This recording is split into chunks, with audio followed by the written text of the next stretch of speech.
আর এই মুহূর্তে যে খবরের আপডেট আপনাদের সামনে তুলে ধরছি, ঘূর্ণিঝড় রেমাল এই মুহূর্তে ল্যান্ডফলের যে প্রক্রিয়া তা শুরু হয়েছে। 4 ঘন্টা ধরে চলবে এই ল্যান্ডফলের প্রক্রিয়া এবং যেখানে এই ঘূর্ণিঝড় আশ্রে পড়বে গতিবেগ কিন্তু ঘন্টায় 135 কিলোমিটার হবে। কাকদ্বীপ গোসাবা নামখানা থেকে ইতিমধ্যেই কিন্তু সরিয়ে নেওয়া হয়েছে সাধারণ মানুষজনকে। অতি শক্তিশালী ঘূর্ণিঝড় ইতিমধ্যেই আশ্রে পড়েছে। 4 ঘন্টা ধরে ল্যান্ডফলের প্রক্রিয়া চলবে এবং এই সময় উপকূলবর্তী যে সমস্ত মানুষজন সেই সমস্ত বাসিন্দাদের সরিয়ে নিয়ে আসা হয়েছে। 10 থেকে 12 কিলোমিটার দূরে অবস্থান করছে।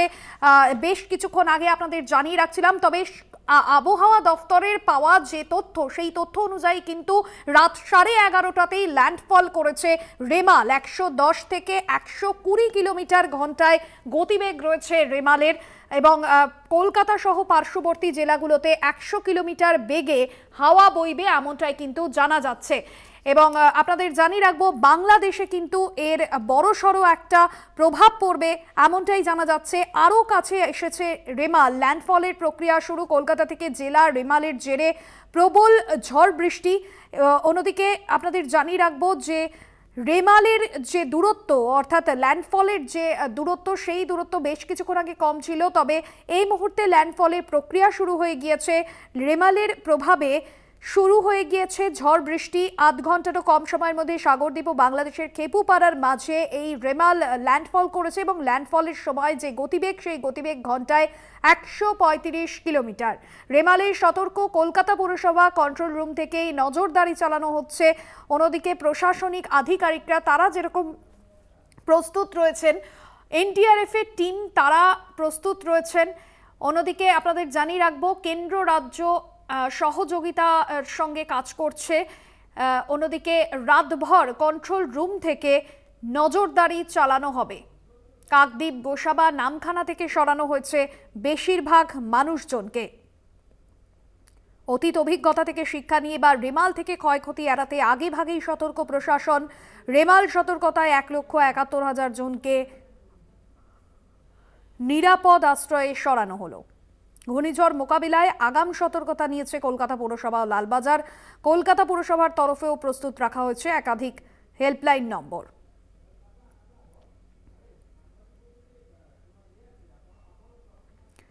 সাগরদ্বীপ ও বাংলাদেশের খেপুপাড়ার মাঝে ল্যান্ডফল রেমালের।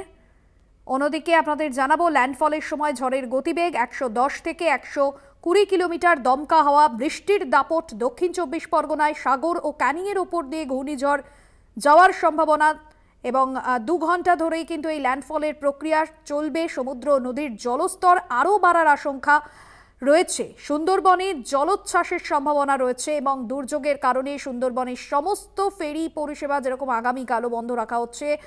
উত্তাল দীঘার সমুদ্র, সেখানেও কিন্তু কড়া নজরদারি প্রশাসনের তরফে।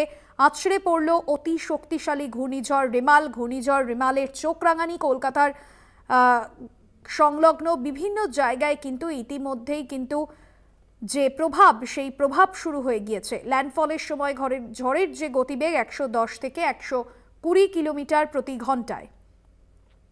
2 ঘন্টা ধরে চলবে এই ল্যান্ডফল প্রক্রিয়া। দীঘার সমুদ্র স্থানেও যেরকম আজ দিনভর নিষেধাজ্ঞা জারি করা হয়েছিল এবং সৈকতেও বিনোদনমূলক যে পরিষেবা, সেই পরিষেবাও বন্ধ রাখার নির্দেশ দেওয়া হয়েছে। তাজপুর, মন্দারমণি, শঙ্করপুরেও উত্তাল সমুদ্র। সাগরদ্বীপ ও বাংলাদেশের খেপুপাড়ার মাঝে ল্যান্ডফল রেমালের। এই মুহূর্তে উপকূলবর্তী এলাকাগুলোতে দুর্যোগপূর্ণ আবহাওয়া রয়েছে। 2 ঘন্টা ধরে এই ল্যান্ডফলের যে প্রক্রিয়া, সেই ল্যান্ডফলের প্রক্রিয়া চলবে। আছড়ে পড়ল রেমাল। সাগরদ্বীপ ও বাংলাদেশের খেপুপাড়ার মাঝে ল্যান্ডফল। কলকাতা থেকে জেলা। রেমালের প্রভাবে প্রবল ঝড় বৃষ্টি। এখন ঘূর্ণিঝড়ের গতিবেগ ঘন্টায় 110 থেকে 120 কিলোমিটার।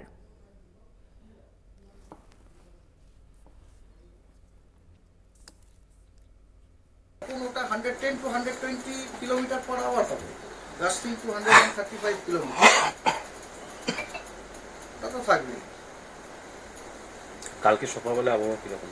কালকে সকালবেলাতে কালকে আপনার দুপুরবেলা পর্যন্ত আবহাওয়াটা এই এলাকাতে খারাপই থাকবে, কারণ অলরেডি আমাদের ফোরকাস্টও দেওয়া হয়েছে। আপনাদের আমি আগের ব্রিফিংয়ে বলেছি, স্টিল আপনাদের যা বলছি, দাঁড়ান একটু লাইনে থাকুন।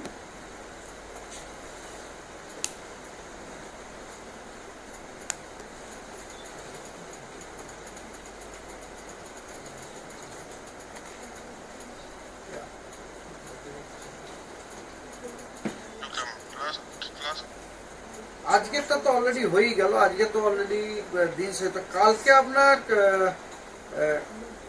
কালকে আপনার কিছু কিছু জেলাতে অরেঞ্জ ওয়ার্নিংও আছে। যেমন ফর এক্সাম্পল আপনাকে বলছি যে,